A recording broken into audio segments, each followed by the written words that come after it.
लोकाभिरामं रणरङ्गधीरं राजीवनेत्रं रघुवंशनाथं कारुण्यरूपं करुणाकरं तं श्रीरामचन्द्रं शरणं प्रपद्ये। मनोजवं मारुततुल्यवेगं जितेन्द्रियं बुद्धिमतां वरिष्ठम् वातात्मजं वा नर्योत्तमुख्यं श्रीरामं शरणं प्रपद्ये। श्रीरामदूतं शरणं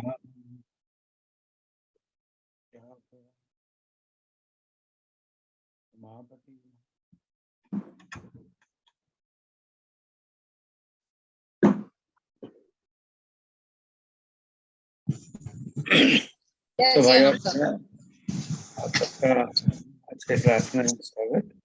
तो आज हुई 24 जून और आज है 38वां क्लास।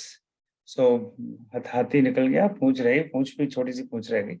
तो we are about to end. तो आज आदरणीय परम आदरणीय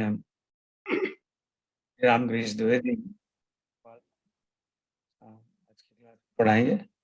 और आज जैसा आपको ज्ञात है उत्तराखंड में हम दोहा 35 और दोहा क्रमांक 35 से दोहा क्रमांक 74 तक की चर्चा होगी।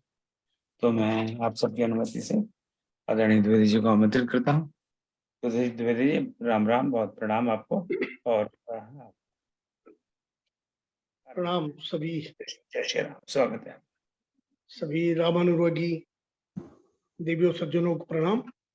अतुलित बलधामं हेम शैलाभदेहं धनुज बन कृशानं ज्ञानिनाम अग्रगण्यं सकल गुण निधानं वानराणामधीशं रघुपति प्रिय भक्तं बात जातं नमामि। समस्त गुरुजनों को प्रणाम।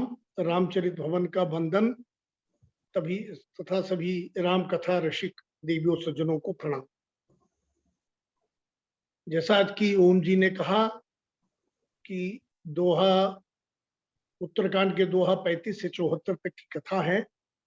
हमने देखा 35 तक भगवान राम रावण का वध करके और अयोध्या पहुंच गए हैं। राम राज्य की स्थापना हो गई है। राम राज्य में सब प्रसन्न हैं। दैहिक दैविक भौतिक तापा राम राज्य नहीं काहू व्यापा मागे बारित देहि जल रामचंद्र के राज। चारों तरफ उत्साह है, सब जो चाहते हैं ऐसा हो रहा है। और सनक सनंदन सनकादिक आए हैं, वो भगवान से भक्ति का वरदान मांग के गए हैं।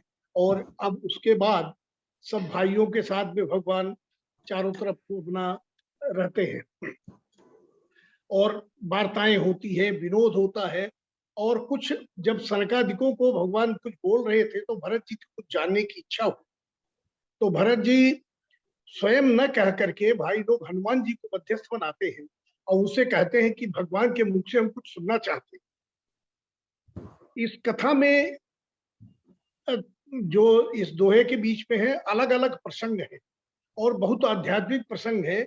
उनको बहुत विवेचना करने की मेरे पास बुद्धि नहीं है, पर मैं फिर भी प्रयास करूंगा। बहुत गूढ़ रहस्य के प्रसंग हैं और अलग अलग है।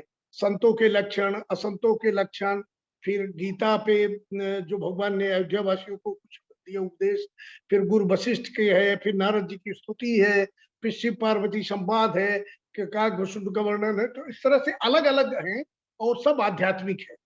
तो मैं उनको जरा कहने की क्षमता कम है मेरे में, फिर भी मैं प्रयास करूंगा कि अधिक से अधिक बातें पहुंच सके। तो भरत जी संकोच करते हैं, हनुमान जी के कहते हैं कि भगवत मुख से हम कुछ जानना चाहते हैं। हनुमान जी की भी कुछ पूछने की हिम्मत नहीं होती, लेकिन हनुमान जी भगवान के पास सामने खड़े हो जाते हैं। और जब वो सामने खड़े हो जाते हैं तो अंतर्यामी प्रभु सब जाना, भगवान अंतर्यामी ही वो जानते।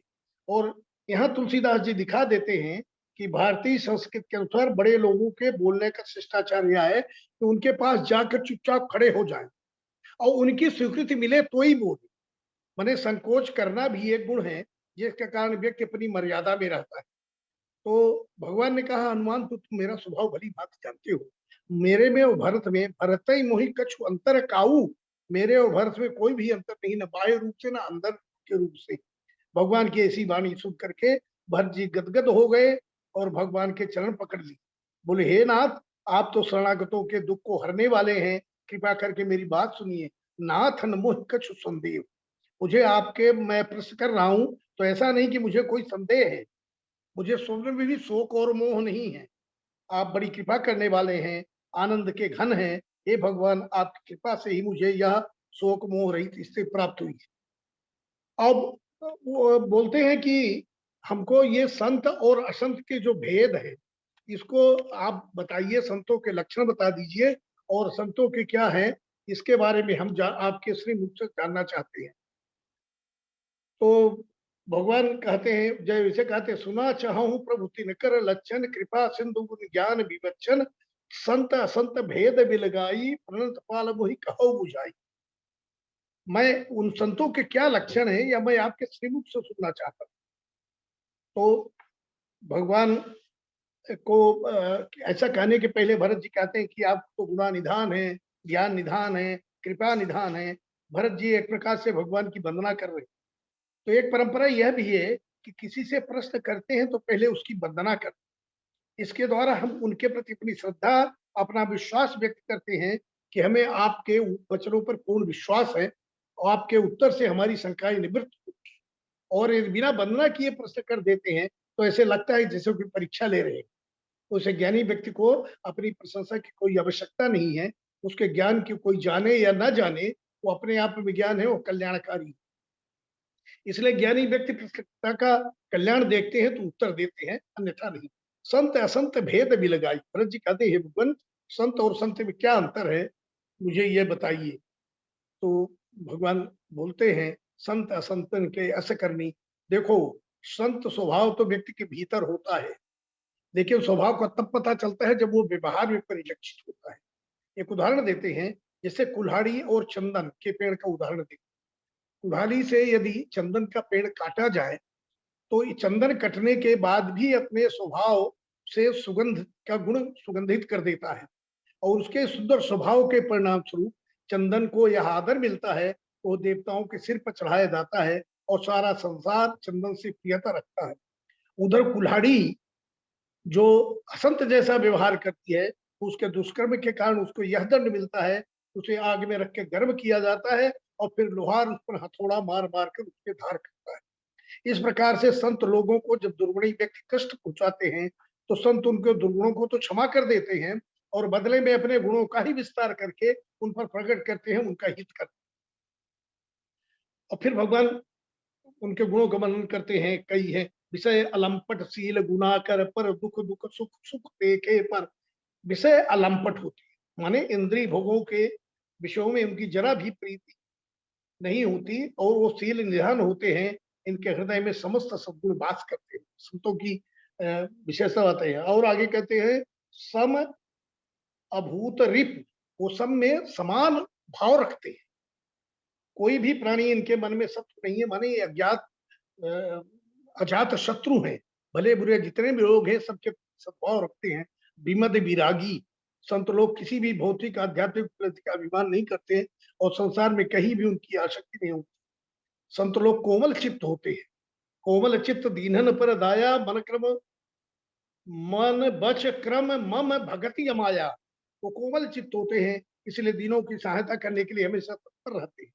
विगत काम, संतों को कोई भी सांसारिक कामना नहीं रहती हूँ, वो मेरा नाम जपते रहते।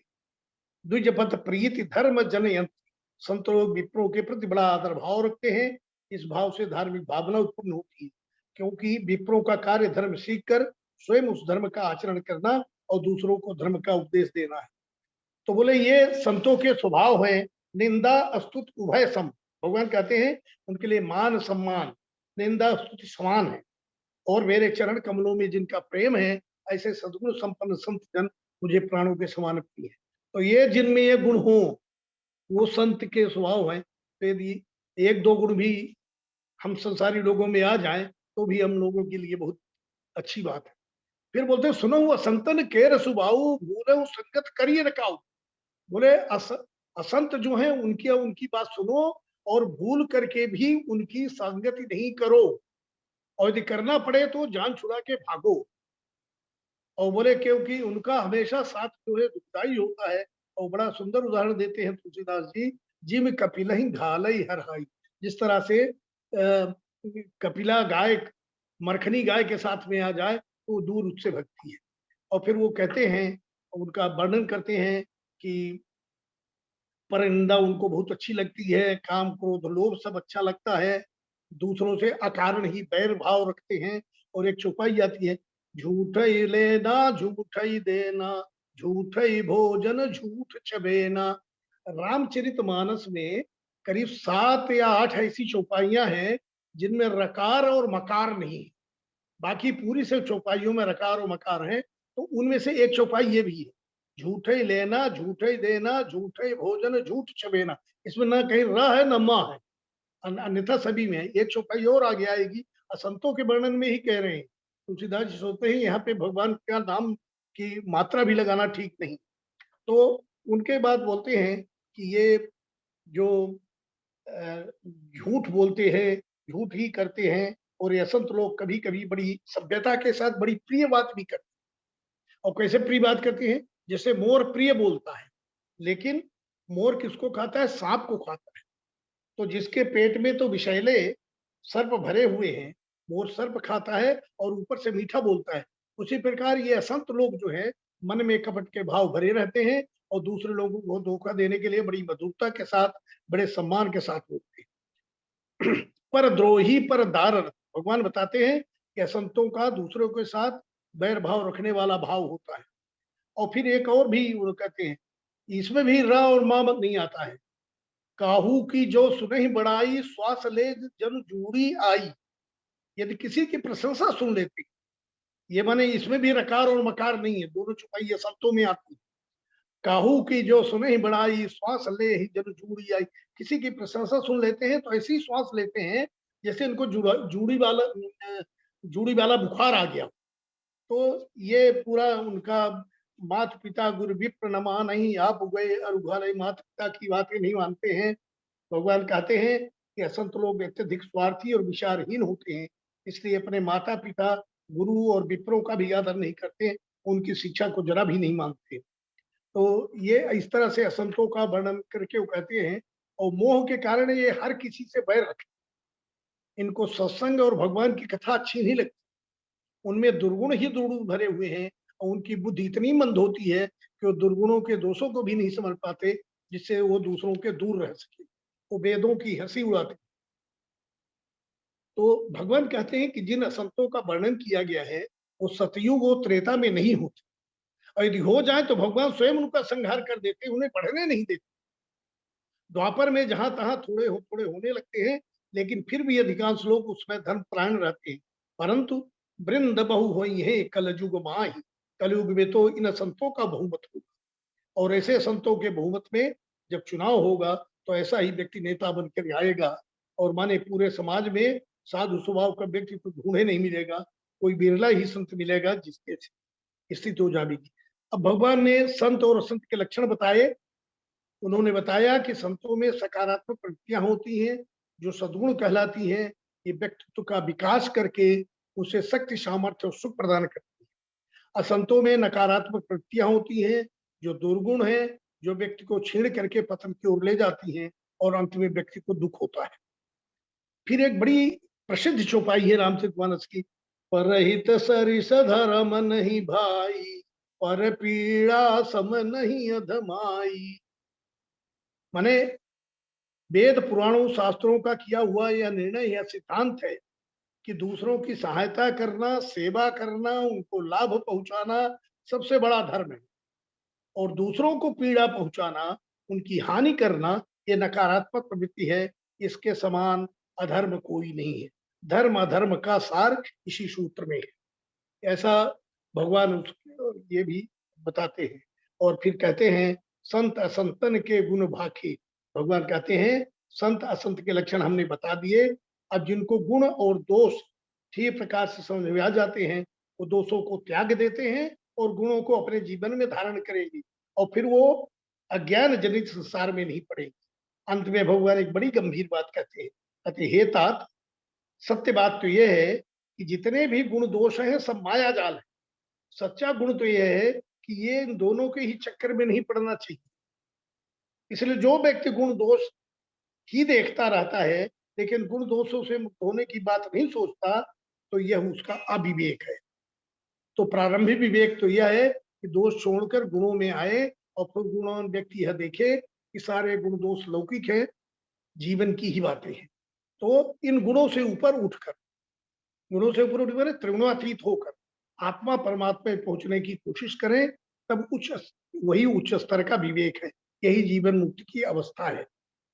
और भगवान के मुंह से ये वचन सुन करके सभी भाइयों के हर से प्रेम न हृदय समाई, कहीं बिना ही अतिबार ही बारा, हनुमान ही हरस अपारा, पुन रघुपति निज मंदिर गए, यही विधि चरित करत निधि। रोज रोज करते हैं और बार बार नारद मुनि आवे, बार बार नारद जी आते हैं, चरित पुनीत राम के गावे, नित नव चरित देख मुनि जाही, ब्रह्मलोक सब कथा कहाही। तो ये इस तरह के रहते हैं और जब ये चलता रहता है तो भगवान एक दिन सभी अयोध्या वासियों को बुलाते हैं और उनको इसको एक कहते हैं कि मानस में 7 तरह की गीता है और इसको बोलते हैं पुरजन गीता। क्योंकि एक बार रघुनाथ बुलाए गुरु दुज पुरवासी सब आए, पुरवासी सब आए तो पुरजनों को बुला करके और उनसे बोलते हैं सुनो सकल पुरजन मम बानी, कहा हूं न कछु ममता उरानी। बोले मैं एक कुछ आप मेरी बात सुनिए, मैं जो आपको कह रहा हूँ। भगवान ये उपदेश देते हैं, भगवान कई जगह उपदेश देते हैं। एक लक्ष्मण जी को दिया है, सबरी को दिया है, विभीषण को दिया है, ये भी अयोध्या वासियों को देते हैं समूह में। ये शायद पहला है जहां भगवान उपदेश दे रहे हैं, पहले व्यक्तिगत एक एक लोगों को दिए। तो यहाँ पे तो ये भी, लेकिन ये जो राजा के अच्छे लक्षण होते, बोलते मैं आपको बता तो रहा हूं लेकिन मेरे बताने में कहीं कुछ गड़बड़ हो जाए, अनीत यदि बोल दूं मैं, जो अनीत कछु भाखो भाई, तो मोहि बरजहु भय बिसराई। भय बिसराई, निर्भय होकर के मोहि बरजहु, मुझे रोक देना, मुझे सचेत कर देना।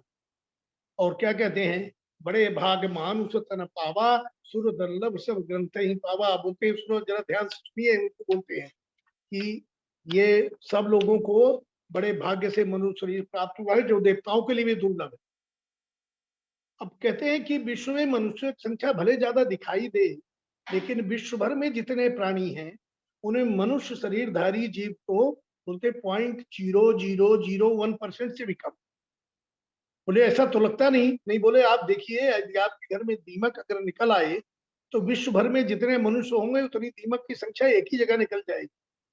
तो ऐसा समझना चाहिए कि संसार में सबसे कम आबादी मनुष्यों की, तो जो कम आबादी है उसमें आपको जन्म मिला है और फिर बुद्धि भी किसी प्राणी को इतनी ही प्राप्त हुई है। तो इसलिए बड़े भाग्य मानुष तन पावा, और सांस्कृतिक विकास की भी किसी प्राणी को ऐसा प्राप्त नहीं हुआ है। इसलिए मनुष्य शरीर तो सुर दुर्लभ है। सुर दुर्लभ क्यों है? मनुष्य शरीर में जो कर्म करने की क्षमता प्राप्त है वो देवताओं को भी दुर्लभ है, यह सभी ग्रंथों में वर्णन किया गया है। ऐसा कहते हुए भगवान और आगे फिर इसकी विवेचना करते हैं कि नर तनु पाई विषय मन देही, पलट सुधा ते सठ पिछलेही, ताहि कबहु भल कहाई न कोई, गुंजा ग्रहाई परसि मनि कोई, आखर चारि लक्ष 84, जोनि भ्रमत यह जीव अविनाशी। भगवान कहते हैं कि यदि कोई व्यक्ति इन घुघुचियों जैसी शारीरिक सुखों में, विषयों में लिप्त है तो अंत में उसका परिणाम यह होता है उसकी तमोगुणी रजोगुणी वासनाएं बनती है और उसके बाद उसको मनुष्य शरीर प्राप्त नहीं होता बल्कि पशु पक्षियों का शरीर प्राप्त होता है, क्योंकि इंद्रिय भोगों का सुख पशु पक्षियों को मनुष्यों से अधिक प्राप्त है। जैसी प्रकृति जीव एक शरीर में विकसित कर लेता है, वही प्रकृति आकर 4,84,000 4 प्रकार के समूहों अंडज, स्वेदज, जरायुज और उद्भिज और 84 लाख योनियों में जिन जिन योनियों में क्षय हो सके वहां उसी प्रकार से उसे शरीर धारण करवाती है, और जब वो प्रकृति भोग कर खत्म हो जाएगी तब फिर मनुष्य शरीर मिलेगा। इसलिए कहते हैं कि यह जीव एक शरीर से दूसरे शरीर में माया के रूप में, भगवान कहते हैं फिरत सदा माया कर प्रेरा। वहां माया के माने अविद्या है। जब तक जीव अविद्या से ग्रसित है वो अपने आप को शरीर मात्र समझता है, तब तक एक शरीर से दूसरे शरीर में उसे यात्रा करनी पड़ती है। और बहुत आगे चीज बताते हैं कि भक्ति मार्ग ही सबसे अच्छा है। और एक और कहते हैं कि एक और मैं आपको गुप्त मत बता रहा हूं, और एक गुप्त मत सब ही कहूं कर जोरी, शंकर भजन बिना नर भगत न पावै मोर। बोले शंकर जी के भजन के बिना, ये मैं एक गुप्त बात आपको बता रहा हूं कि बिना शंकर जी की भक्ति के, माने जो माने भगवान कहते हैं कि जो निष्कपट भाव से विप्रों का आदर करते हैं, उनके बताए मार्ग में चलते हैं, सानुकूल ते ही पर भगवान उनके लिए अनुकूल होते हैं, उनसे प्रसन्न होते हैं। और मैं आप लोगों के सम्मुख हाथ जोड़कर एक गुप्त बात और कहता हूं कि शंकर जी के भजन के बिना मनुष्य मेरी भक्ति नहीं पाता। और फिर वो बोलते हैं कि मोर दास कहाई नर आशा, मेरा दास कहाए और कुछ ही दूसरे व्यक्ति से आशा करे तो बताइए उसको मेरे ऊपर क्या विश्वास है। हमें यह विचार करना चाहिए कि क्या इस प्रकार रहा जा सकता है। और भगवान कहते हैं भगत पथ कबन प्रयासा, भक्ति के मार्ग में आपको कौन सा बड़ा परिश्रम करना है, सीधा सरल भक्ति मार्ग है। न इसमें कोई योग साधना करनी है, न कोई बड़ी बड़ी यज्ञ करने हैं, न जप अनुष्ठान करना है, तप उपासना करनी है, न कोई उपवास करना है। खूब खाइए पीजिए और भगवान की भक्ति कीजिए। बस इतना करना है कि सरल स्वभाव हो, माने जो मन बुद्धि में बात है वही वाणी में हो, वही व्यवहार में हो। यथा चित्तम तथा वाचो, यथा वाचस तथा क्रिया। जैसा मन विचार हो उसी तरह से वो, इस तरह से भगवान के कहते हैं कि भक्ति में सरलता है, भगवान में प्रेम है, लेकिन ज्ञान आदि का विरोध नहीं। दुर्जनों से दूर रहें, लेकिन दुर्जनों से बैर भाव न रखें। दुर्जनों से बैर भाव रखने से सठता आ जाएगी। भक्त वह है जो दोषपूर्ण तर्कों को तर्कों में ना पड़े, ऐसा भगवान कहते हैं। तो ये सब सुन करके और सबके वचन प्रेम रस साने, और शंकर जी पार्वती जी से कहते हैं कि पार्वती जी, अयोध्या वासियों ने भगवान की इस प्रकार बड़े प्रेम भरी और कृतज्ञता भरी बात बड़ी विनम्रता पूर्वक सबने सुना, और इनके हृदय सबके बड़े हर्षित हुए। भगवान जब इन लोगों को जाने के लिए संकेत कर दिया, सब जा रहे हैं रास्ते में, और फिर अपने भगवान की पीठ पीछे भी आपस में कहते हैं भगवान ने कैसी सुंदर शिक्षा दी, हम तो अब इसी प्रकार करेंगे जैसा भगवान ने कहा है। अब आगे देखते हैं कि एक बार वशिष्ठ मुनि आए। अब इसके बाद जब वो चले लोग गए तो वशिष्ठ मुनि आते हैं, और वशिष्ठ मुनि आते हैं और वो कहते हैं कि ब्रह्मा जी ने मुझे कहा कि तुम जा करके रघुवंश के पुरोहित बनो। वो भगवान राम से बताते हैं, तो मैंने उनसे मना किया कि हम तो पुरोहिती के काम नहीं करेंगे, ये मंदा काम है, मंदा शब्द लिखते। तो ब्रह्मा जी ने कहा लाभ है आगे सुत तो ही, हे पुत्र तुम्हें यह काम अभी खराब लग रहा है, लेकिन चाहे जैसे भी कर्म हो वो सब कर्म अच्छे हो जाते हैं जिन कर्मों से परमात्मा की प्राप्ति होती है। तुमके यह कार्य करने से परमात्मा की प्राप्ति होगी, इसलिए तुम जाओ और इस कार्य को स्वीकार करो। कुछ काल बाद रघुवंश में ही परमात्मा ने रूप धारण करके अवतार लेंगे, और वह रघुवंश के भूषण होंगे, वही अयोध्या के राजा बनेंगे। तो उस समय आपको भगवान के दर्शन प्राप्त होंगे, और हर मनुष्य का अंतिम लक्ष्य परमात्मा प्राप्ति ही है। इस प्रकार से हे वशिष्ठ, तुमको उनके दर्शन प्राप्त हो जाएंगे, तो हम तुम्हारे लाभ की बात कह रहे हैं। तो रहस्य की बात यह है कि कर्म वही निंदनीय और निकृष्ट है जो परमात्मा से हमको दूर करे। जो कर्म हमको परमात्मा के निकट ले आए, कोई भी कर्म हो, खराब कर्म नहीं। और उसके बाद वशिष्ठ जी वंदना करते हैं, और पहले तो भगवान उनको गुरु मानते हैं, उनका पाद चरण चरण धोए और चरणोदक लिया। लेकिन उसके बाद वशिष्ठ जी उनको प्रणाम करते हैं, और फिर एक वो मांगते हैं, नाथ एक बर मांगो राम कृपा करी देहु, जन्म जन्म प्रभुत कमल कबहू घटे जनिने। बोले मेरी भक्ति जन्म जन्मांतर तक आपके चरणों में बने रहे और हम आपकी भक्ति के मार्ग में ही चलते रहे, सब चीज मांगते हैं। भगवान तथास्तु कहते हैं। इस प्रकार भगवान भाइयों के साथ वृक्ष के नीचे बैठे हैं, उनकी थकान मिट रही है और उसी समय बीड़ा बजाते हुए नारद जी और नारद जी वहां आए जहां भगवान बैठे।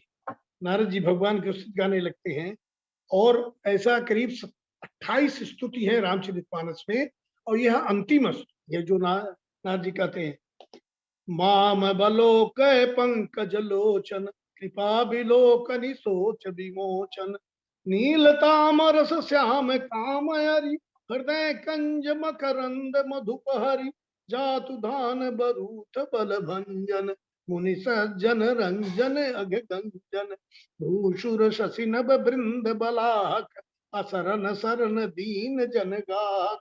नारद जी भगवान से प्रार्थना करते तो कहते हैं कि हे कमल के समान नेत्रों वाले पंकज लोचन, भगवान आप पर सब कृपा दृष्टि डालकर आप सबका शोक छुड़ाने वाले हैं, हमारे ऊपर भी अपनी सुंदर कृपा दृष्टि डालिए। सोच विमोचन, सोच विमोचन कहने से लग रहा है कि नारद जी के मन में अभी भी खेद है कि भगवान को हमारे श्राप के कारण इतने कष्ट नहीं। इसलिए नारद जी कहते हैं कि हे भगवान अब आप कृपा करो कि हमारे मन के यह शोक मिट जाए। हे भगवान नीले कमल के समान सुंदर आपका श्याम वर्ण है और आप काम आरी, क्या कितना बढ़िया लिखते हैं, नील ताम रस श्याम काम हृदय कंज मकरंद मधुपहरी। कामारी माने शंकर जी के हृदय रूपी कमल के मकरंद का पान करने वाले आप भ्रमर के समान हो। हृदय कंज मकरंद मधुपहरी, मानो आप शंकर जी के हृदय में सदा वास करते हैं। तो आप वो नारद जी प्रार्थना करते हैं कि हमको आप अपनी भक्ति दीजिए और एक तुलसीदास जी एक श्री राम जी के नाम का पर्यायवाची और बनाते हैं तुलसीदास प्रभु। तुलसीदास कैसा लिखते हैं, कलिमल मथन नाम कलिमल मथन नाम ममताहन तुलसीदास प्रभु पाही प्रणत जन। भगवान श्री राम जी के एक नाम तुलसीदास प्रभु भी है।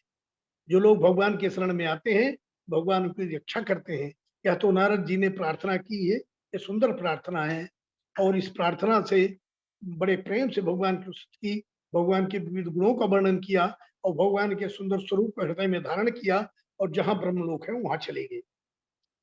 अब शिव जी बोलते हैं, गिरिजा सुनहु विशद यह कथा मैं सब कही मोरी मति चथा रामचरित सत कोटि अपारा श्रुति शारदा न बरनई पारा राम अनंत अनंत गुणानी जन्म कर्म अनंत नामानी। शंकर जी कहते हैं गिरजे भगवान की लीलाएं जहां तक हम जानते थे कह दिया। अब शंकर जी कथा की फलश्रुति सुनाते कि भगवान की यह कथा बहुत बड़ी भी है और बहुत गहन भी है। तो एक प्रकार से यह कथा तोड़पार है, सब तो कही नहीं जा सकती, लेकिन भगवान शिव कहते हैं कि जितनी हमारी बुद्धि थी उतनी हमने सुनाई।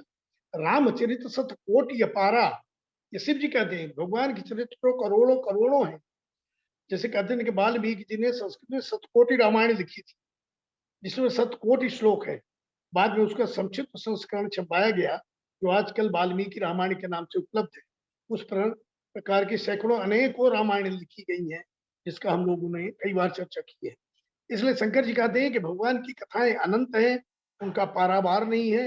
इतने लोग सुनाते आ रहे हैं, सुनाते जा रहे हैं और फिर कोई सुनाएगा नए रूप से, नए ढंग से, नए पक्ष से, नए भाव से सुना देगा, लेकिन वह सब कल्पना मात्र नहीं है। भगवान की कथा का जो रूप जिसके चित्त में चढ़ जाता है वही उसको अच्छा लगता है। और फिर पार्वती जी बोलती है कि आपने ये तो बहुत अच्छा किया और शंकर जी से कहती हैं कि मुझे ये बताइए, आप पूरी कथा में बताए तो ये कौवे को भगवान के परम पवित्र चरित्र कैसे मालूम हो गया? क्योंकि जिसका मन पवित्र नहीं है उसे तो कथा में रुचि ही नहीं होगी। इसलिए जो सुन भी ले तो कथा को चित्त में धारण नहीं करेंगे। इसलिए कौवा जिसको अपवित्र पक्षी कहा जाता है, मतलब वह परम पवित्र कथा उससे कैसे सुन पाई और सुनी भी तो उसके चित्त में कैसे आई? तो तुम के ही भांति सुना मदर नारी। हे कामदेव कृष्ण, ये बताइए कि आपने ये कथा कैसे सुनी। मुझे बड़ा आश्चर्य लगता है कि आप तो इसे निष्काम हैं, परम पवित्र हैं, फिर भी आपने काग सुन के जाकर यह कथा कैसे सुनी। मुझे एक आश्चर्य और है कि गरुड़ भी बड़ा ज्ञानी है और समस्त गुणों का भंडार है, भगवान का सेवक है, भगवान के बहुत निकट रहने वाला है। अब जो भगवान के निकट रहे उसे शंका नहीं आ सकती, अज्ञान नहीं आ सकता, फिर उसको यह क्या आवश्यकता पड़ गई कि श्रेष्ठ मुनियों को छोड़कर कागभूषुंड के पास जाके कथा सुने।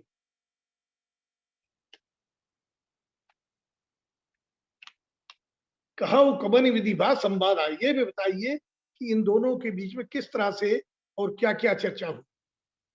तो शंकर जी बोले, हे सती, भगवान के चरणों में तुम्हारा बहुत अधिक प्रेम है, इसलिए तुमने ऐसा प्रश्न किया है।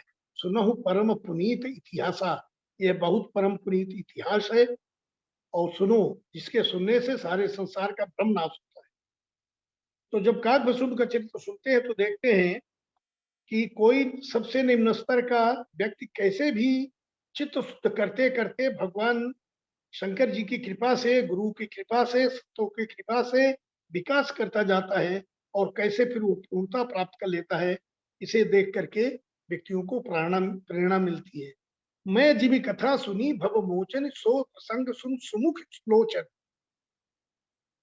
और शिव जी कहते हैं, यहाँ पे संबोधित करते हैं, गोस्वामी जी बड़ा अच्छे शब्दों को लाते हैं, शंकर जी पार्वती जी को सुमुखी, सुलोचनी कह करके संबोधित कर रहे हैं। इसका भीतरी अर्थ आध्यात्मिक क्या है। सुमुखी माने तुमने कितना सुंदर प्रश्न किया, जिस मुख से सुंदर प्रश्न है वो सुमुख। देखने में सुंदर तो ठीक है, लेकिन जो भगवान की चर्चा करे सबसे सुंदर वाणी उसी की है। सुलोचनी माने तुम्हारी दृष्टि कितनी गंभीर है, तुम्हारी बुद्धि में आया, ऐसी बात भी जाननी चाहिए। जिन आंखों से संसार मात्र दिखाई दे, तो उन आंखों में की सुंदरता क्या है। जब उन आंखों से सूक्ष्म जगत दिखाई देने लगे, तो सूक्ष्म जगत का प्रकाशक तो देखने लगे, तब ये बड़े सुंदर नेत्र है। इसलिए वो शंकर जी कहते हैं सुमुख सुलोचन। और फिर बोलते हैं वो पूरी कहानी कि आपका दक्ष के घर में अवतार हुआ था, फिर आपको संदेह हुआ, फिर आपने शरीर त्याग दिया। जब आपने शरीर त्याग दिया तो हम वियोग में और दुखी हो करके, तब अति सोच भयो मन मोरे, उस काल मेरे मन में बड़ा सोच हुआ, और हे प्रिय, तुम्हारे वियोग से मैं भी दुखी हो गया। तब मैं कैलाश पर्वत पर रुका और इधर उधर तमाम मैं जगह जगह घूमता रहा, लेकिन कहीं भी मन लगा नहीं। उन सब स्थानों में वैराग्य बना रहा, अरुच भी नहीं। फिर एक दिन मैं गिरि सुमेर उत्तर दिशा दूरी, उसके बाद जब मैं उत्तर दिशा में सुमेर पर्वत के पास पहुंचा, तो हमको एक सुंदर नीलगिरी पर्वत दिखाई दिया। वहां कुछ मन माना, चित्त को शांति मिली। नीलगिरी पर्वत की 4 ऊंची ऊंची चोटियां हैं, वो सब सोने जैसी चमकती दिखाई देती है। उन चारों श्रृंगों के ऊपर एक एक विशाल वृक्ष भी है। उत्तर दिशा वाले श्रृंग पर बट वृक्ष है, पश्चिम की तरफ पीपल है, दक्षिण श्रृंग पर पाकर का पेड़ है, चौथी पूर्व चोटी पर आम का वृक्ष है, और उसी पर्वत के बीच में वो सुंदर सरोवर भी है, जिसकी सीढ़ियां मणियों की तरह चमकती रहती है। तो बोले वहां जब मैं गया तो मैंने देखा कि तेहि गिरि रुचिर बसई खग सोई, का सुनाम कल्पांतन होई, माया कृत गुण दोष अनेका, मोह मनोज आदि अभिवेका, और तह बसी हरहि भजहि जिमि कागा, सो सुनि उमा सहित अनुरागा। तो बोलते हैं कि हमें वहां देखा कि कागभूषुंड जी अपने आश्रम में कैसे रहते हैं। गिरि रुचिर, उसी सुंदर पर्वत पर कागभूषुंड जी वास करते हैं, और उनका नाश कल्प के अंत में भी नहीं होता। वैसे तो माया रचित मोह काम अज्ञान आदि अनेक गुण जो सारे संसार में व्याप्त हैं, लेकिन नीलगिरी पर्वत के पास तो कभी जाते नहीं। माने नीलगिरी के पास माया का प्रभाव नहीं है। तो तह बस हर ही भजई जीविका का, वहां पास करती हुए का सुनकी भजन चलता है। ये पार्वती उसे प्रेम पूर्वक सुनिए। तो हम सब लोगों के लिए भी बोलते हैं कि प्रेम से सुनो। क्या कहते हैं, पीपर तरु तर ध्यान सुधरई, जाप यज्ञ पा करी तर करई, आब छाह कर मानस पूजा, तज हरि भजन काज नहीं पूजा, भरतर कह हरि कथा प्रसंगा, आब सुनहि अनेक गंगा। ये बोलते हैं चार का जो है बड़ा महत्व है। और ये यहाँ पे चार वृक्ष है, और इसको रामकिंकर जी महाराज एक मानस के चार घाट पे उनका पुस्तक है। वो बोलते हैं कि मानस में चार वक्ता हैं, चार श्रोता हैं, चार घाट हैं, श्री राम जी के चार भाई हैं, ये चार वृक्ष हैं, चार युगों के साधना का वर्णन है। और ये कहते हैं कि चार पात्र भी हैं जो यज्ञ करते हैं, जैसे महाराज दशरथ, महामुनि विश्वामित्र, राजर्षि जनक और श्री भरत, और चारों पात्रों के जीवन में चार प्रकार के यज्ञों का वर्णन आता है जो ये पवित्र यज्ञ है। बाकी तो मेघनाद और रावण भी अपावन यज्ञ करते हैं, तो उनकी गिनती नहीं करते। तो दशरथ जो है महाराज, वो सकाम यज्ञ करते हैं, पुत्रेष्ठ यज्ञ। विश्वामित्र जी निष्काम यज्ञ करते हैं, लोक कल्याण की। जनक जी ज्ञान यज्ञ करते हैं, उनके यहाँ ज्ञान की बातें चलती हैं, शास्त्रार्थ होते हैं, और धनुष यज्ञ भी उसी का एक रूप है। और सबसे सर्वश्रेष्ठ यज्ञ जो है वो भरत जी करते हैं, जो जप यज्ञ। तो इस तरह से बोलते हैं कि ये जो चार का महत्व है, इसलिए चार घाट हैं। और इस कथा में आध्यात्मिक रूप से देखेंगे तो कहते हैं कि एक कल्प के चार युग होते हैं, सतयुग, त्रेता, द्वापर, कलयुग। और ये भी बताया गया कि इन युगों में कौन सी साधनाएं मुख्य है। यहाँ वर्णन है कि ध्यान साधना सतयुग की है, यज्ञ त्रेता युग की साधना है, पूजा द्वापर की है, और भगवान की कथा कलयुग की साधना है। तो इस कथा में चार वृक्ष हैं और उनका कुछ संबंध देवताओं से भी है। गीता के अनुसार पीपल वृक्ष जो है वो भगवान का वास है, अस्वस्थ है।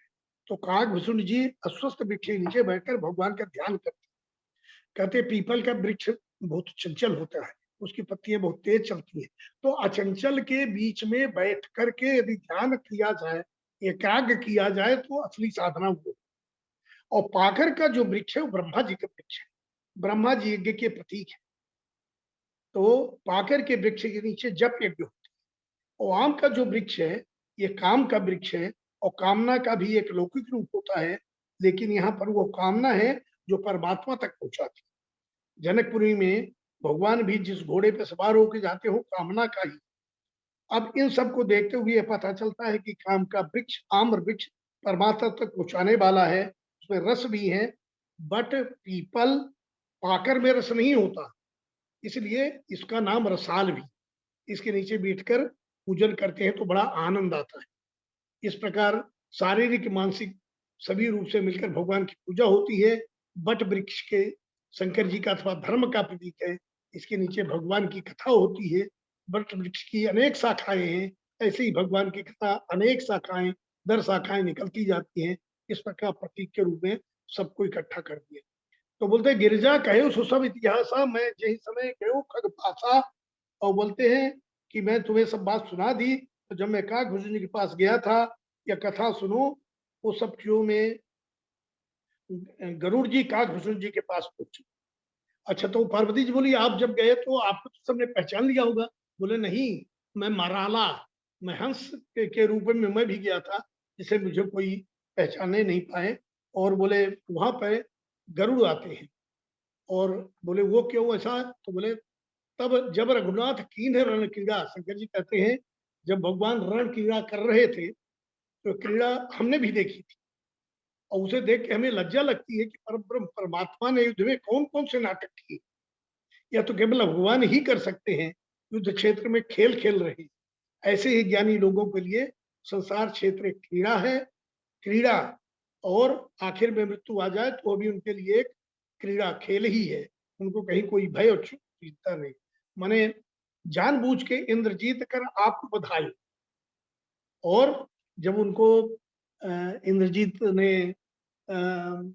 अपने नागपाश में बांध लिया, नारद जी ने गरुड़ को भेजा कि भगवान की तरफ चारों तरफ सर्प लिपटे हैं, उन्हें जाकर आप खाओ, क्योंकि सर्प तो गरुड़ का भोजन है। तब भगवान उठे, गरुड़ उन सांप को खा गए, लेकिन उन्हें ये पचे नहीं। उपजा हृदय प्रचंड विषाद, सर्पों का भी इस गरुड़ के पेट में पहुंचकर विषाद उत्पन्न करने लगा। उन्हें दुख इस बात का हुआ कि भगवान कैसे बंधन में फंस गए। और बोले ये कैसे भगवान है, यदि मैंने बचाता इनको तो आज क्या हो जाता। और बोले ये उनके मन में व्याकुलता आई। तो व्याकुल गयो देव ऋषि, व्याकुल होकर के वो देवता माने नारद जी के पास गए और कहे से जो संशय निज मन माही, उनके मन में जो संशय थी वो कहा। नारद जी ने उनको सुन करके, नारद जी उस संशय को सुन करके जल्दी से दूर चले गए। बोले मुझे जिस माया ने घेरा था वही माया इनको गरुड़ जी को घेर लिया है। और उन्हें जल्दी दूर के बोले आप तो चित्रानन के पास जाइए, ब्रह्मा जी के पास। वो ब्रह्मा जी के पास पहुंचते हैं। ब्रह्मा जी ने कहा और बड़े दयापूर्ण और मधुर वाणी से बोले, हे बने थे तू शंकर जी के पास जाओ, तात आनंद पूछो जनिकाऊ, और दूसरे किसी से मत पूछना, और मैं शिव जी के पास जाऊं। शंकर जी पार्वती जी को कथा सुनाते कहते हैं, उसके बाद गरुड़ बड़ी उतावली से मेरे पास आए। जात रहे कुबेर गृह, मैं उसमें रास्ते में था, कुबेर के घर अलकापुरी जा रहा था, और उस समय आप कैलाश पर्वत पर थी। तो मैंने उनको कहा कि अब ये देखिए, जहां से गरुड़ का रूप बदला, जब ये तही मम पद सादर सिरुनाबा, पुनियापन संदेह सुनाबा। मम पद सादर सिरुनाबा, यहाँ मुझे प्रणाम करते हैं। यहाँ अभिमान घटता है। नारद को प्रणाम नहीं किया, ब्रह्मा को प्रणाम नहीं किया, और शिव जी को आकर के प्रणाम किया। माने अब इनमें विनम्रता आ गई है, अभिमान घटने लगता है, घटने लगा है। और जब अभिमान पराकाष्ठा पर होता है तो मोह सबसे ज्यादा होता है। मोह का क्या अर्थ है? मोह का अर्थ आसक्ति नहीं है। मोह मुह धातु से बना है संस्कृत के, और मुह का अर्थ होता है संस्कृत में उल्टा, माने ना समझी, गलत फहमी, तो मिथ्या ज्ञान। तो इस तरह से जब जो मिथ्या ज्ञान हो, ना समझी हो, तो वो उसपे मोह सबसे ज्यादा होता है। और जैसे जैसे अभिमान घटता है वैसे वैसे ज्ञान का उदय होने लगता है। शिव जी ने उनको कहा कि आप ऐसा करिए, आप नीलगिरी पर्वत पर जाइए, और वहां पे बिनु सत्संग न हरि कथा, तेहि बिनु मोह न भाग। माने बिना सत्संग के आपकी ये मोह नहीं भागेगी, और आप वहां पे जाइए। और गरुड़ जी वहां जाते हैं, और बजा कुछ कहने के पहले ही उनका जो अ, उस जब उस क्षेत्र में पहुंचते हैं, उत्तर दिश सुंदर गिरि नाला, तारह काग भुसुंड सुशीला, राम भगति पथ प्रदम प्रीना, ज्ञानी गुण गृह बहुकालीना। वहां पे हमेशा कथा होती है, और वहां जाके आप सुनिए। जब जब उस क्षेत्र में पहुंचते हैं, तो उस क्षेत्र में पहुंचने के बाद ही गरुड़ जी स्नान करते हैं, और उनकी माया जो थी, उनका जो संदेह है, अपने आप बिना कुछ कहे दूर हो जाता है। तो गरुड़ ने जब कागभूषण जी की मधुर वाणी सुनी, तो गरुड़ के मन में विनम्रता आई, क्योंकि उनको आवत देखी सकल खगराजा, सबने बड़ी इज्जत दी कि खगराज आए हैं, और उनको सबने की। तो कागभूषण जी कहते हैं कि आप हमारे आने से कृतार्थ नहीं हो गए, आप तो सर्वदा ही कृतार्थ रूप हैं, आपकी महिमा बहुत बड़ी है। तो शंकर जी भी माने वो कहते हैं गरुड़ कि आपकी महिमा बहुत बड़ी है। शंकर जी भी अपने मुख से आपकी प्रशंसा के लिए आदर पूर्वक कहे, और फिर बोले हमको कथा बताई। तो कागभूषण जी शुरू करते हैं कि भगवान को राज्य मिलने वाला था, और राज्य मिलने के बाद वो फिर उनका वनवास हुआ, और राम अचरित सर कहे से बखानी, और उन्हें बड़े प्रेम पूर्वक पूरी रामचरित कथा का वर्णन किया कि फिर रावण का कैसे अवतार हुआ, फिर लक्ष्मण का परशुराम जी से कैसे संवाद होता है, फिर केवट प्रसंग दिया, और फिर वो पूरा रामचरितमानस का चित्रकूट की का वर्णन करते हैं, सुतीक्ष्ण का वर्णन करते हैं, पंचवटी की बात करते हैं, दशकंधर मारीच की बात बताते हैं। और ये सब बताते हुए फिर वो हनुमान जी और सुग्रीव से कैसी उनकी मित्रता होती है, किस तरह से सेतु बंद करते हैं, और किसे हनुमान जी ने पूरी लंका जला दी, और उस किस तरह से रावण को वो का वो करते हैं, वध करते हैं। और इस तरह से देख चरित अति नर अनुसारी, भय हृदय मम संशय भारी, सोई भ्रम अबहित करि मैं माना, कीन अनुग्रह कृपा निधाना। तो ये पूरी, अब उनको गरुड़ जी को शंकर जी कहते हैं कि गरुड़ को जो बड़ा भारी हर्ष हुआ, उसका कारण हमारे विचार में तो यह है कि जब श्रोता ऐसा मिले जो सुंदर बुद्धि वाला हो, सुशील हो, भगवान की पवित्र कथा में रुचि रखने वाला हो, भगवान का भक्त हो, तो हे उमा, ऐसे भगवान की कथा अत्यंत प्रेम और रुचि रखने वाले श्रोता को पाकर वक्ता को भी अत्यंत आनंद और उत्साह आता है। एक तरह से उस श्रोता के गुण बता दिए। और ऐसा कहते हैं वो कागभूषण जी कि देखिए भगवान के एक कार्य में कितने प्रयोजन छिपे रहते हैं। युद्ध हो रहा है तो रण क्रीड़ा को सुंदर बनाने के लिए भगवान ने अपने आप को मेघनाथ से बंधवा लिया। पहला प्रयोजन यही था। दूसरा प्रयोजन यह था कि गरुड़ ने कभी विमान किया होगा तो उनका उपचार करना था। फिर कागभूषण जी को महिमा प्रदान की कि गरुड़ उनके पास कथा सुनने आए। सभी पक्षी तो आते ही हैं, लेकिन पक्षीराज भी जब आ जाए, इस प्रकार भगवान की लीलाओं में से एक कार्य में अनेक प्रयोजन छिपे रहते हैं। इसी प्रकार महापुरुषों, सिद्ध पुरुषों में भी एक कार्य के पीछे अनेक प्रयोजन छिपे रहते हैं और अन्य लोगों को तत्काल पता नहीं लगता, कालांतर में यह पता चल जाता है। और तो यह माया शक्ति सोई प्रभु भू विलास खगराजा, यह माया शक्ति अपार है। माने जो माया शक्ति है यह अपार है। परमात्मा के तुलना में यह माया शक्ति कुछ भी नहीं। भगवान की एक भ्रुकुट के संकेत मात्र से यह माया अपने समाज सहित एक नटी के समान नाच रही। तात्पर्य यह है कि ऐसा माया जन्य अज्ञान अपने अंदर के काम क्रोध आदि विकारों को छुटकारा पाना चाहे तो माया के स्वामी भगवान के शरण में जाना चाहिए। सो सच्चिदानंद घन रामा, वो जो मायापति हैं, जो समस्त माया के संचालक हैं, उनके लक्षण हैं सत चित और आनंद। जो सत चित सच्चिदानंद स्वरूप ब्रह्म है उन्हीं का नाम राम है। राम निर्गुण भी है, सगुण भी है। तो निर्गुण रूप भगवान सच्चिदानंद घन है। ऐसा भगवान के बारे में बताया गया। ये भी कहा गया कि संसार में दो प्रकार के व्यक्ति होते हैं। धनुज जो आसुरी संपत्ति वाले होते हैं और दूसरे जन जो दैवी संपत्ति वाले होते हैं। तो धनुज लोगों को दिखाई देता है कि भगवान साधारण मनुष्य, उनमें देहाभिमान होता है, वो परमात्मा को नहीं मानते। तो लेकिन जो जन लोग होते हैं वो हर बात भगवान को समर्पित करते हैं और भगवान की लीलाओं को समझते हैं और उनसे आश्रय लेते जाते हैं। तो माने इस तरह से वो भी कहते हैं, कागभूषण बोलते हैं कि ये आप नहीं आए, ये मैं तो भगवान का सेवक हूं। तो भगवान ने मेरी प्रतिष्ठा बढ़ाने के लिए आपको भेजिया है कि सभी पक्षी सुनते हैं, हंस सुनते हैं, लेकिन एक बार पक्षीराज भी सुनने आए तो ये भगवान की कृपा है। उनकी मुझे उन्हें अपना वो करते हैं और फिर बोलते हैं कि ताते नहीं कछु तुम ही दुराबो परम रहस्य मनोहर गावो। बोले आप को मैं भगवान राम जी की महिमा कैसी है ये अपने बुद्धि के अनुसार बताने का प्रयास करता हूँ।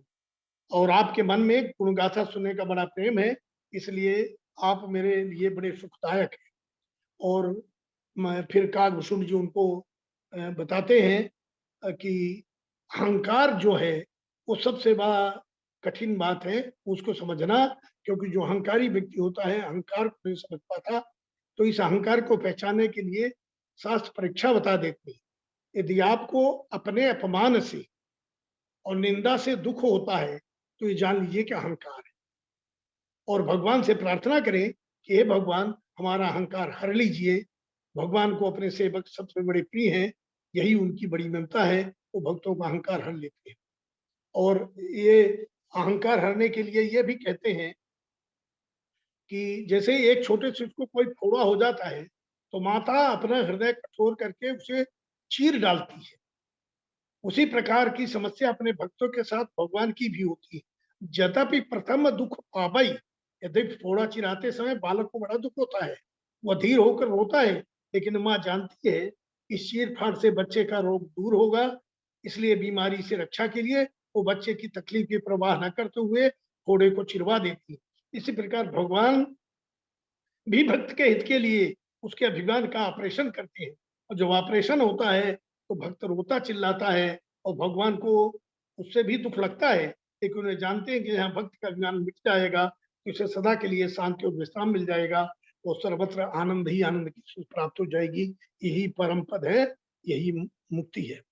तो अब इसके बाद माने कोई भी भक्त हो वो पहले भी अहंकार रहित तो होता ही है, और यदि अहंकार रहित हो तो आत्मज्ञानी है, सिद्ध पुरुष है, मुक्त है। हर भक्त में अहंकार होता है, भगवान की शरण में जब जाएगा तो पहले भगवान उसके अहंकार को दूर करेंगे, तब उसे अपने शरण मिलेगी। तो तुलसीदास जी कहते हैं कि अपना भ्रम त्याग कर ऐसे प्रभु श्री राम जी को हमको भजना चाहिए। आध्यात्म विद्या के सिद्धांत को बताने के बाद अब आगे की कथा में कागभूषण जी अपने जीवन का अनुभव बताएंगे। 274 तक यही प्रसंग था, मुझसे जैसा बन सका मैं आप सबके समक्ष प्रस्तुत किया। कहीं आनंद आ गया, कुछ छूट गया हो तो आनंद। उसके लिए क्षमा करिएगा। आप सबको बहुत बहुत प्रणाम। बहुत आनंद आ गया। बहुत ही अच्छा बहुत बढ़िया, बहुत ही अच्छा, सर बहुत बढ़िया, बहुत बढ़िया। बहुत अच्छा बोले द्विवेदी जी आप। प्रणाम, आप सबको प्रणाम। बहुत अच्छा सर, बहुत बढ़िया थी, रोचक रस आया है। बहुत सुंदर, पूरा बहुत मन सुंदर। का कर दिया। सरल शब्दों में उदाहरण देते हुए बहुत ही अच्छी व्याख्या की। धन्यवाद। बहुत सुंदर प्रभु की व्याख्या। कृपा है, प्रभु की कृपा है, जो बोलवा दे वही करवा दे। तो कहीं कुछ इधर से कुछ उधर से करके नहीं, आपने वास्तव में बहुत मेहनत की है। प्रसंग बहुत आध्यात्मिक है, उसको हाँ। थोड़ा सरलता करना थोड़ा कठिन हो जाता है। किसका? बिट्टू का? प्रणाम। द्विवेदी जी सर,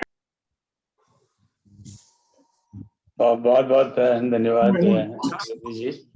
बड़े ही आनंदमय आज आपने व्याख्या की, और आप सब जैसे आप सुन रहे हैं सबको बड़ा बड़ा आनंद की अनुभूति हुई। बड़ा गहन विषय है ये तो, उत्तरकांड पूरा ही बड़ा गहन है, और इस पर अध्ययन करना, इसकी व्याख्या करना बड़ा मुश्किल काम है। सो आपके हम आभारी हुए, कृतज्ञ हुए, आपने इस पर प्रकाश डाला और हमें शिक्षित किया। तो आपके लिए तालियां हो जाए द्विवेदी के लिए। बहुत अच्छा, बहुत अच्छा, बहुत अच्छा। अब अगले सप्ताह अभी कागभूषण जी की कथा अभी पूरी हुई नहीं, कागभूषण जी की बात अभी आगे और चलेगी। तो अगले सप्ताह आदरणीय शैल दीदी, शैल अग्रवाल जी जो यूके में है, वहाँ से चर्चा करेंगी। 274 से 104, दुआ क्रमांक 74 से दुआ क्रमांक 104, 30 दुआ के बीच में जो इंटेंट है उस पर प्रकाश डालेंगे, और आगे हमें फिर कागभूषण जी के बारे में और कुछ जानने मिलेगा। इसके एक दो अनाउंसमेंट्स हैं, पर आपका कोई प्रश्न है द्विवेदी जी के लिए?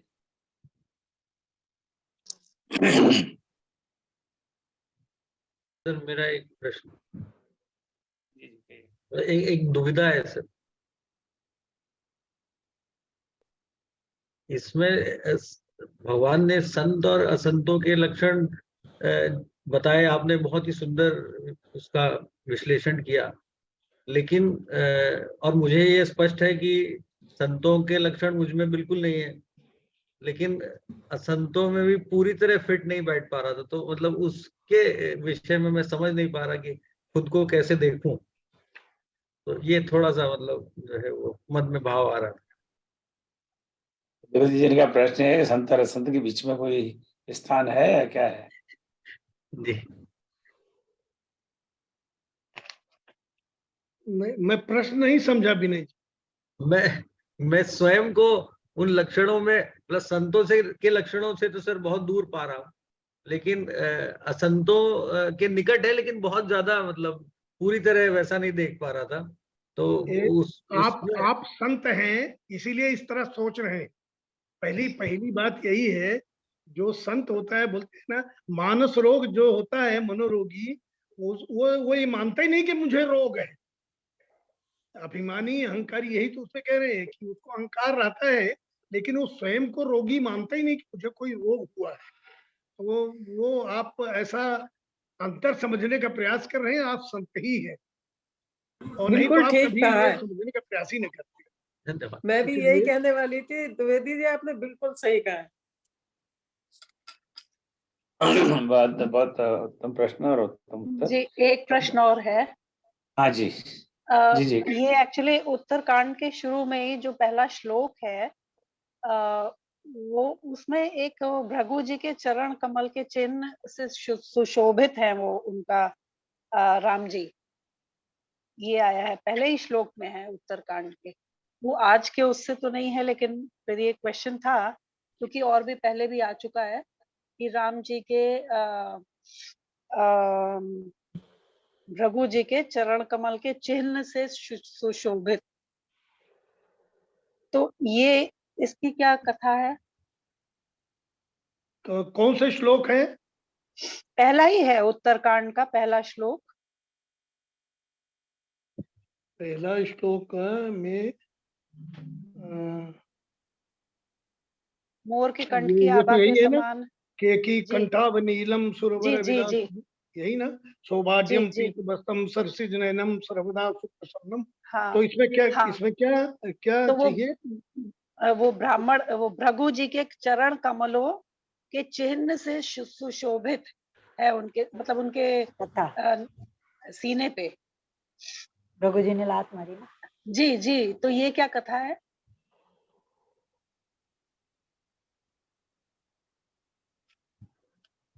एक मिनट देख लेते हैं। भगवान के क्रोध की परीक्षा लेने के लिए मारी थी उन्होंने ना। हाँ, मानस में तो ये कथा नहीं है, पर अगर किसी को कथा ज्ञात हो, हाँ निश्चय जी आपको याद है? जी, मैं बोलूं? आप बोलिए बोलिए प्लीज। नहीं, ये वो है क्या? पदकंज मंजुलव, इसकी बात कर रहे जी हैं?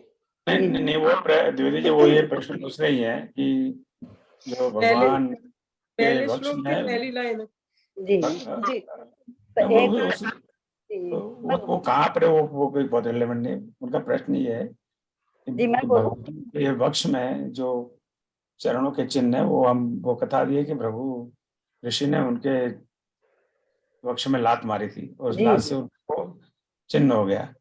अब ये प्रश्न है कि ये कब घटना हुई, इसकी कथा किसी को ज्ञात है क्या? जी ये जी प्रश्न। जी, नहीं, मैं वो मैं देखिए, बताऊं? मुझे भी हाँ, आती है। मैं समझ गया। वो भगवान जो भृगु थे, वो जब देवताओं ने कहा कि सबसे सर्वश्रेष्ठ कौन है ब्रह्मा विष्णु महेश में, कौन है सबसे वो, तो वो परीक्षा लेने जाते हैं भगवान भृगु। तो शिव जी को कुछ बोलते हैं तो वो उसे त्रिशूल लेके मारने दौड़ते हैं। ब्रह्मा जी को कहते हैं तो वो बोले तुम मेरे पुत्र हो और इस तरह से फिर करते हो, तो उनको और भगवान को जाते हैं, वो क्षीर सागर में शयन कर रहे हैं और वो उसमें है तो वो लात मारते, तभी उसको बना है ना। तो वो उनके चरण पकड़ लेते हैं कि आपके कमलवत चरण है और कोमल चरण है, मेरी छाती बड़ी कठोर है, कहीं आपको चोट तो नहीं लगी। तभी तो बनते हैं, क्षमा बड़न को चाहिए छोटन को तो का हरि को घटे जो भृगु मारी लात। तो इसलिए भगवान विष्णु को सर्वश्रेष्ठ देवता माने में सबसे वो मृदुल कोमल करुणा निधान दया निधान, ये कथा है। मैं प्रश्न नहीं समझ पाया था। इसमें नंदा नाई वाली कथा भी तो आती है कि नंदा नाई को लात मारी थी भृगु ने। जैसे उसका यहाँ भृगु पर क्या तात्पर्य? उनकी तो है? खुद चेस्ट पे, उनकी चेस्ट पर निशान है, तो कथा तो जो द्विवेदी जी बता रहे हैं वही सही हुई। वही सही है, वही सही है।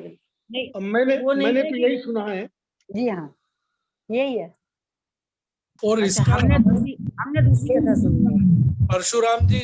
परशुराम जी जब पहचानते हैं भगवान को तो वो इसी वाक्य से पहचानते हैं हाँ। कि हम कोई जो तुम ही डराई। तो नहीं, जब हमने कथा ये सुनी है। क्या मैं सुनाऊं क्या कथा जरा? आप चूंकि मैंने अपना बहुत कथा ये समय हो सुनी रहा है। है, हाँ तो बहुत संक्षेप में बताइए सुनीति जी। आप बहुत संक्षेप में। मैंने कथा ये सुनी है कि भृगु के चरण दबाने एक नंदा नाई जाता था। तो एक दिन वो भगवान का बहुत बड़ा भक्त था। एक दिन नंदा नाई किसी कारण से उनके चरण दबाने नहीं जा पाया, तो भगवान उसके नंदा नाई बन के उनके चरण दबाने के लिए गए। तो वो लेट हो गया था, तो भृगु ने उनके सीने पर लात मारी कि तुम इतनी देर से क्यों आए। तो वो निशान था। हमने ये सुनी है। हमारी पुराणों में और शास्त्र में विविध कथाएं, तो ये सारी कथाएं बड़े आजकल गूगल की दया से इजीली प्राप्त है, पर आपको गूगल पर बहुत ज्यादा विश्वास नहीं करना चाहिए। तो मेरा निवेदन ये है कि आप थोड़ा इस विषय पर रिसर्च करें और हाँ, ये इसके हमारी मम्मी सुनाती थी, हम सही बताएं, हमारी मम्मी भिन्न भिन्न उत्तर मिल जाएंगे और जो हाँ। उत्तर आपको पसंद आ जाए, असली उत्तर तो किसी को नहीं पता, बिल्कुल तो जो सही उत्तर है। हमें पसंद आ जाए उसी को हम एक्सेप्ट कर लेंगे, तो भाई हमें ये पसंद आ रहा है। मेरा तो ये मानना है, तो बस किसको पता है असली उत्तर? बिल्कुल सही है। सही उत्तर किसको पता है? बिल्कुल किसी को नहीं नहीं, पता। बिल्कुल सही है। इन पौराणिक कथाओं से कोई लेना देना तो हाँ, नहीं। तो पता नहीं है। पुराने कथाओं में भी इनकंसिस्टेंसी है, कहीं कुछ है उसकी विरोध की बात की, तो उसमें वाद विवाद में मैं समझता हूँ नहीं पढ़ना चाहिए। हम सब कुछ कथाओं को मिलता पढ़े जुलता और नहीं है इनमें, इन जो कथाओं में कुछ नहीं हमें मन मिलता भा है। जाए, सब जगह अलग अलग कथा ही आती है। जो हमें मन भा जाए उसको हम स्वीकार कथा में करें। और मेन चीज ये है कि उसका उसका उपदेश क्या है, उससे क्या सीख मिल रही है, बस वही चीज है, वही हमको लेना हाँ, तो उसमें क्या पॉजिटिविटी है है। और हमारे जीवन को उस पर क्या प्रभाव पड़ता है, तो उसे हम ले लें, और जो हमें लगता है कि भाई इसका कुछ थोड़ा है उसको। चलिए, अब तो अगले सप्ताह आदरणीय शैल दीदी से आगे की कथा सुनेंगे। बस एक तो बात आपको याद दिला दूं कि अभी इस समय जो आज चर्चा हुई उस पर क्विज 37 चल रहा है। ऑलरेडी 52 विद्यार्थी, हम सब विद्यार्थी हैं, इसको ले चुके हैं। तो वो बहुत अच्छी बात है कि क्लास के पहले ही 52 हैव ऑलरेडी रिस्पॉन्डेड। नॉर्मली 65 के आसपास रिस्पॉन्ड करते हैं, तो 80% कर चुके हैं। That's wonderful.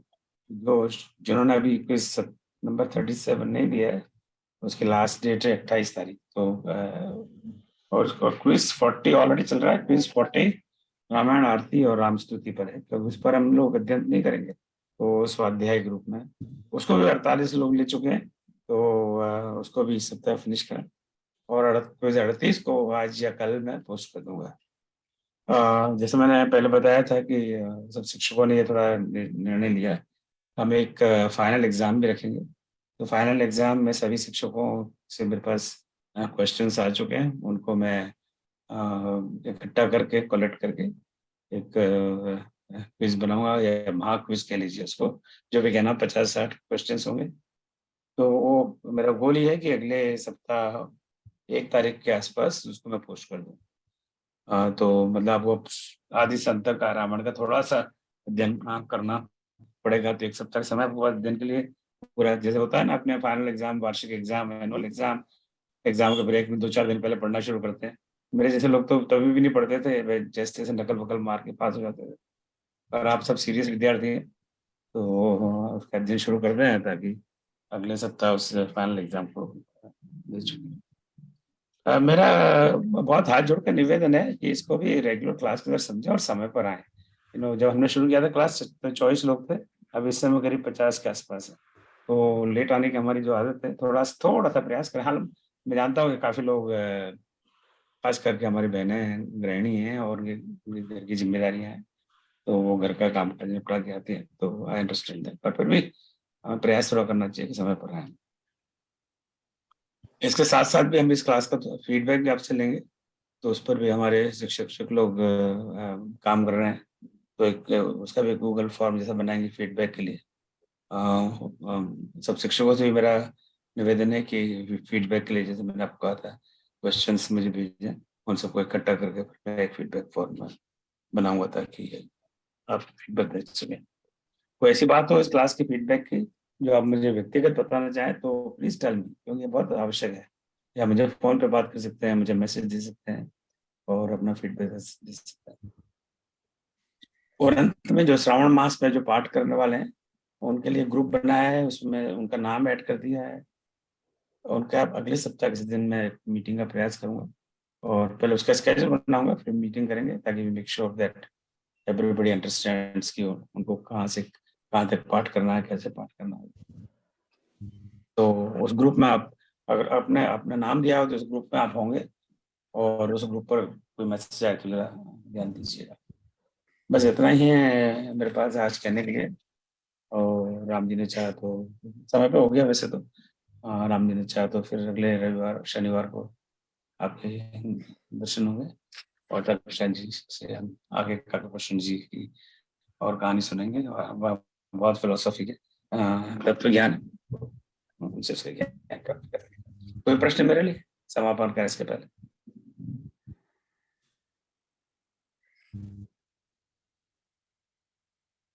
ओम सर्वेषां स्वस्तिर्भवतु, सर्वेषां शान्तिर्भवतु, सर्वेषां पूर्णं भवतु, सर्वेषां मङ्गलं भवतु। ओम सर्वे भवन्तु सुखिनः, सर्वे सन्तु निरामयाः, सर्वे भद्राणि पश्यन्तु, मा कश्चित् दुःखभाग् भवेत्। ओम असतो मा सद्गमय, तमसो मा ज्योतिर्गमय, मृत्योर्मां मृत्युर्गमय।